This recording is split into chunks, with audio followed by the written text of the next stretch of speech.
വിവിധ ആവശ്യങ്ങൾ ഉന്നയിച്ച് PF പെൻഷനേഴ്സ് അസോസിയേഷൻ നേതൃത്വത്തിൽ അംഗങ്ങൾ കാഞ്ഞങ്ങാട് റെയിൽവേ സ്റ്റേഷൻ മാർച്ചും ധർണയും നടത്തി.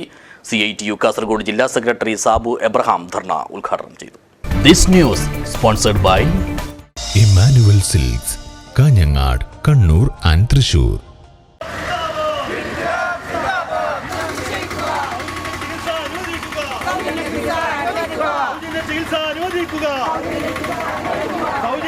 PF പെൻഷൻ നിലവിലുള്ള 1000 രൂപയിൽ നിന്നും 9000 രൂപയാക്കി വർദ്ധിപ്പിക്കുക, കേന്ദ്ര സർക്കാരിന്റെ അവഗണന അവസാനിപ്പിക്കുക, ചികിത്സാ ആനുകൂല്യങ്ങൾ നൽകുക, റെയിൽവേ യാത്രാ ആനുകൂല്യം പുനഃസ്ഥാപിക്കുക തുടങ്ങിയ ആവശ്യങ്ങൾ ഉന്നയിച്ചാണ് PF പെൻഷനേഴ്സ് അസോസിയേഷൻ കാസർഗോഡ് ജില്ലാ കമ്മിറ്റി നേതൃത്വത്തിൽ അംഗങ്ങൾ കാഞ്ഞങ്ങാട് റെയിൽവേ സ്റ്റേഷൻ മാർച്ചും ധർണയും നടത്തിയത്.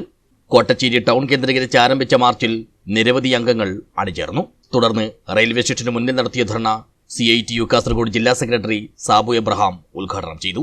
ജനാധിപത്യപരമായ പോരാട്ടങ്ങൾക്കൊപ്പം നിയമപരമായ പോരാട്ടങ്ങൾ കൂടി സംഘടിപ്പിച്ച് ആ നിയമപരമായ പോരാട്ടത്തിലൂടെ കോടതി ഉൾപ്പെടെ പറഞ്ഞിട്ടുള്ള ന്യായമായ അവകാശങ്ങൾ നൽകുന്നതിനു വേണ്ടി രാജ്യത്തെ ഭരണാധികാരികൾ തയ്യാറാകാതെ ഇരിക്കുന്ന സന്ദർഭത്തിലാണ് ഇത്തരത്തിലൊരു പ്രത്യക്ഷ പോരാട്ടങ്ങളിലേക്ക് ഇറങ്ങുന്നതിനു വേണ്ടിയുള്ള ഒരു തീരുമാനം ഈ സംഘടനയെ സംബന്ധിച്ച് എടുത്തിട്ടുള്ളത്.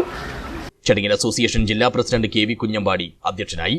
KV Raghavan, P Kamalakshan, PV Prasanna, M Raman, KP Kannan, VK Damodaran, KP Narayanan, P പ്രേമ എന്നിവർ സംസാരിച്ചു.